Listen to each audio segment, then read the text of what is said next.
আসসালামু আলাইকুম। সুপ্রিয় শিক্ষার্থীবৃন্দু, সবাইকে স্বাগতম জানাচ্ছি ষষ্ঠ শ্রেণী গণিত ক্লাসে। আমি রেহানা আক্তার শাম্মী, সহকারী শিক্ষিকা, সানশাইন মডেল হাই স্কুল। তাহলে সুপ্রিয় শিক্ষার্থীবৃন্দু, আজ আমি আলোচনা করব তোমাদের বইয়ের অনুশীলনী 4.2-এর সূচক সম্পর্কে। এই অধ্যায়ের অঙ্কগুলো সমাধান করার জন্য আমাদেরকে এই অধ্যায়ের কিছু মৌলিক ধারণা সম্পর্কে জানতে হবে। তাহলে চলো প্রথমে আমরা এই অধ্যায়ের কিছু তথ্য সম্পর্কে জেনে নিই। তাহলে সূচক কি? কোনো একটি রাশিতে একই উৎপাদক যতবার গুণ আকারে থাকবে ততবারের সংখ্যাটিকে ওই উৎপাদকের সূচক বলা হয় এবং উৎপাদকটিকে বলা হয় বৃত্তি। তাহলে আসো একটা উদাহরণ দিয়ে আমরা দেখে নিই। উদাহরণ হিসেবে দিতে পারি 2^4। এই যে উপরে যে সংখ্যাটা থাকবে 4টাকে আমরা বলি পাওয়ার বা সূচক, পাওয়ার বা সূচক। আর এই 2টাকে বলা হয় বেস বা বৃদ্ধি। উৎপাদকটি যত সংখ্যক বার গুণ থাকবে তত বারের সংখ্যাটিকে বলা হয় পাওয়ার বা সূচক এবং এই উৎপাদকটিকে বলা হয় বেস বা বৃত্তি। তাহলে দেখো, যখন কোনো রাশিতে একই উৎপাদক একাধিক বার থাকবে তখন উৎপাদক যদি গুণ আকারে থাকে তাহলে তাদের সূচকগুলা কি হয়? যোগ হয়। আমরা একটা উদাহরণ দিই, a⁴ ইন্টু a স্কোয়ার। এটা হচ্ছে আমার একটা রাশি। এই রাশিটিতে বৃত্তি আমার একই, এ এবং এ, আর এই যে 4 এবং 2টা হচ্ছে আমার পাওয়ার বা সূচক। যখন কোনো রাশিতে একই উৎপাদক একাধিকবার গুণ আকারে থাকবে তখন তাদের পাওয়ারগুলো কি হয়? যোগ হয় এবং একাধিক উৎপাদকের বদলে আমরা কি শুধু একটা উৎপাদক লিখব। এখানে বৃত্তি আমার এ আছে, 2টা এর বদলে আমরা একটা এ লিখব এবং যখন গুণ আকারে থাকবে তখন তাদের পাওয়ারগুলো যোগ হবে। তাহলে 4 যোগ 2, এটাকে আমরা যোগ করে কি লিখতে পারি? a⁴ আর 2 যোগ করলে হয় 6। তোমাদের পরের চ্যাপ্টারে দেখবা যখন একাধিক বৃত্তি থাকবে এবং তাদের মাঝখানে ভাগ থাকবে তখন তাদের পাওয়ারগুলো কি হবে? বিয়োগ হবে। আর যখন গুণ থাকবে তখন তাদের পাওয়ারগুলো যোগ হবে। তাহলে আসো আমরা তোমাদের বইয়ের অনুশীলনী অঙ্কগুলা সমাধান করব। আসো দেখিনি অনুশীলনী 1-এ কি আছে। তোমাদের বইয়ের 1 নংয়ে আছে সরল করো। এখানে আমি 3টা অঙ্ক লিখে রেখেছি। এই 3টা অঙ্ক এখন আমি তোমাদেরকে সমাধান করে দেখাবো। আসো আমরা প্রথম অঙ্কটা সমাধান করি। প্রথম অঙ্কটি কি আছে দেখো, x³ গুণ x⁴ 7। তাহলে দেখো, আমি একটু আগেই তোমাদেরকে উদাহরণে দেখিয়েছি যখন আমাদের বৃত্তি একই থাকবে এবং মাঝখানে গুণ থাকবে তখন পাওয়ারগুলো কি হবে? যোগ হবে এবং আমরা একাধিক বৃত্তির জন্য শুধু একটা লিখব। এর জন্য আমি একটা x লিখব এবং পাওয়ারগুলো যোগ করে দিব। তাহলে 3 প্লাস 7, xটা লিখব, পাওয়ারগুলো যোগ করলে কি হয়?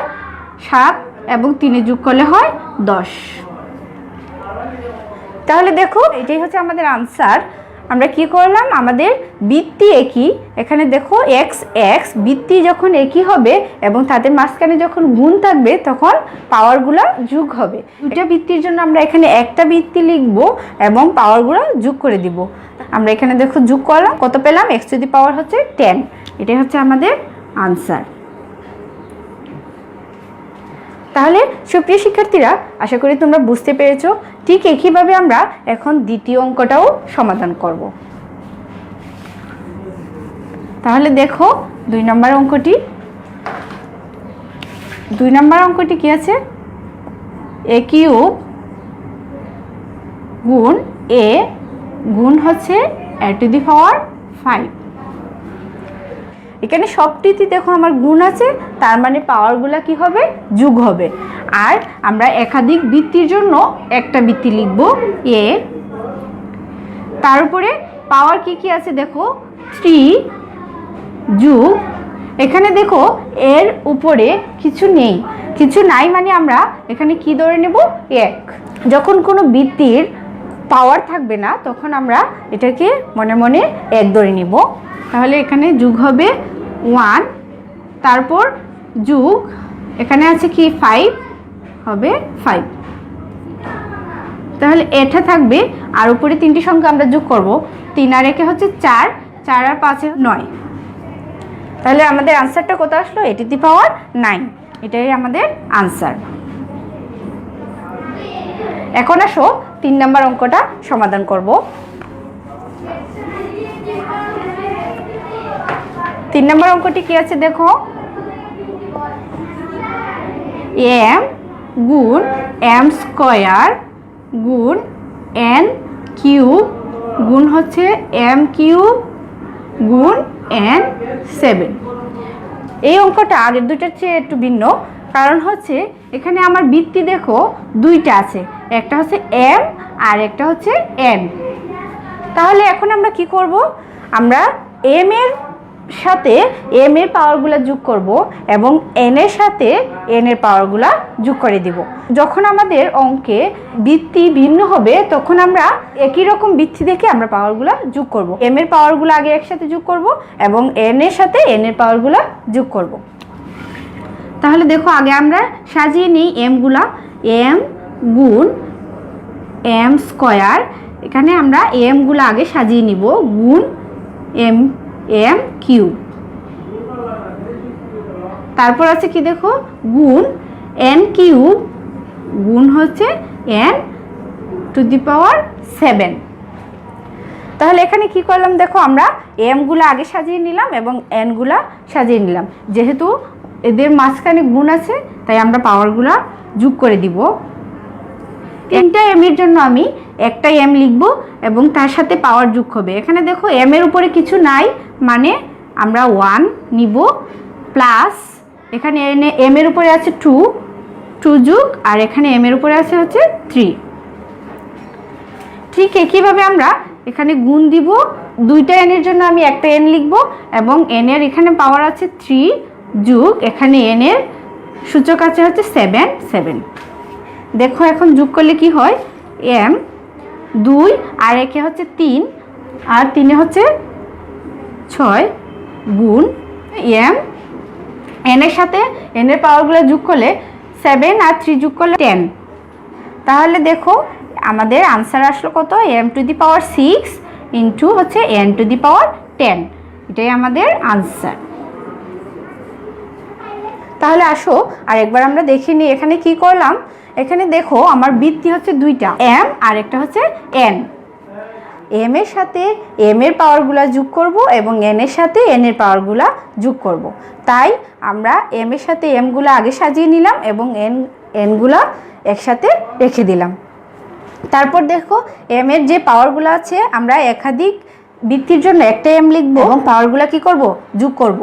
এখানে যোগ করে দিলাম এবং দুইটা n এর জন্য একটা n লিখলাম এবং পাওয়ারগুলো যোগ করে দিলাম।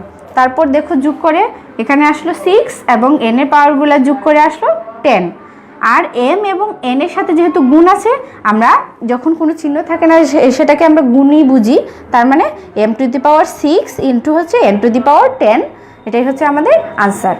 তাহলে সুপ্রিয় শিক্ষার্থীবৃন্দু, আশা করি তোমরা বুঝতে পেরেছো কিভাবে আমরা সূচকের সরল অঙ্কগুলা সমাধান করলাম। এখন আসো 2 এর অঙ্কগুলা সমাধান করব। 2 নঙে কি আছে, 2 নঙে এখানে a সমান আছে 2 এবং b সমান 3, c সমান 1 হলে নিচের রাশিগুলোর মান নির্ণয় করো। তার মানে এখানে আমার a, b এবং c এর মানগুলা দেওয়া আছে। আমরা এই রাশিগুলোতে a, b এবং c এর মান বসিয়ে মান নির্ণয় করব, রাশিগুলোর মান বের করব। তাহলে আসো প্রথম অঙ্কটা সমাধান করি। প্রথমে আমরা কি করব, যে মানগুলা দেওয়া আছে আমরা সেই মানগুলা লিখে নিব। তাহলে আমরা কি লিখব, দেওয়া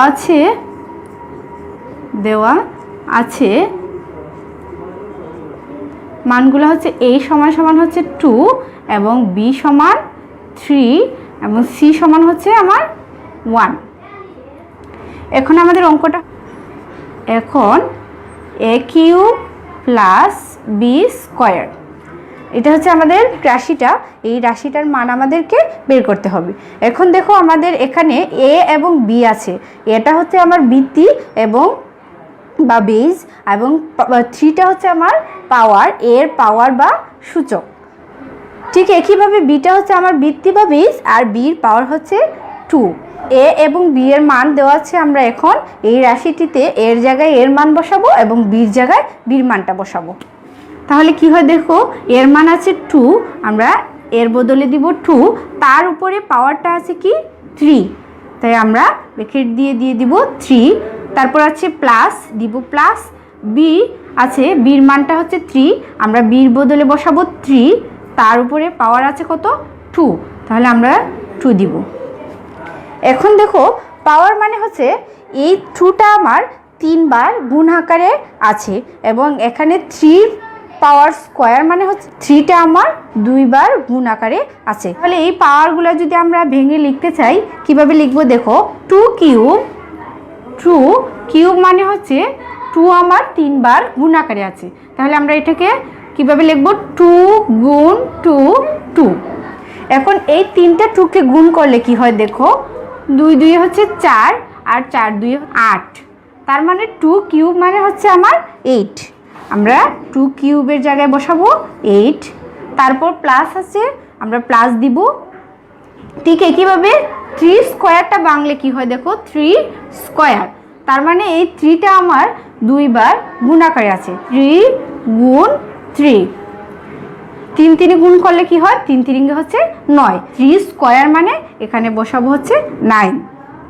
এখন আমাদেরকে আমরা পাওয়ারগুলো ভেঙে নিলাম, আমাদের আসলো 8 প্লাস হচ্ছে 9, এখন যোগ করলে কি হয় দেখো, 9 এবং 8-এ যোগ করলে হয়, এটাই হচ্ছে আমাদের আনসার। তাহলে আমরা এ কিউ প্লাস বি স্কোয়ারের মান কত পেলাম, 17, এটাই আমাদের আনসার। এখন আসো আমরা 2 নম্বর অঙ্কটা ঠিক একইভাবে সমাধান করব।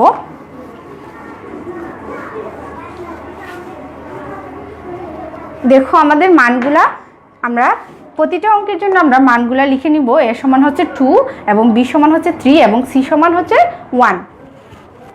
তাহলে 2 নম্বর অঙ্কটি কি আছে দেখো, রাশিটা আমার কি আছে, এখন B cube plus C cube, B এবং সি, তার মানে আমরা বি এবং সি এর মান বসাবো। বির জায়গায় আমরা বসাবো 3, তার উপর আছে হচ্ছে কিউব, তারপর আছে প্লাস, সি এর মান হচ্ছে 1, তার উপর আছে কিউব। আমরা পাওয়ারগুলো ভেঙে যদি লিখি কি হবে, 3 কিউব মানে হচ্ছে 3 গুণ 3 গুণ হচ্ছে 3, মানে 3টা আমার 3 বার আছে গুণ আকারে, তাহলে গুণ করলে 3 3 হচ্ছে 9, আর 3 9 27, তাহলে 27। 3 কিউবের মান আসলো আমার 27, তারপর প্লাস আছে, তারপর আমরা প্লাস দিব 1 কিউব, 1কে আমি যতবার 1 দিয়ে গুণ করি আনসার কিন্তু 1ই হবে, তাহলে 1 একে 1, 1 একে 1, কিউব মানে হচ্ছে 1। এখন 27 এবং 1টা আমরা যোগ করে ফেলবো, কত হবে 28, এটাই আমাদের আনসার। আমরা বি কিউব প্লাস সি কিউবের মান পেলাম হচ্ছে 28। এখন আসো 3 নম্বর অঙ্কটা সমাধান করব।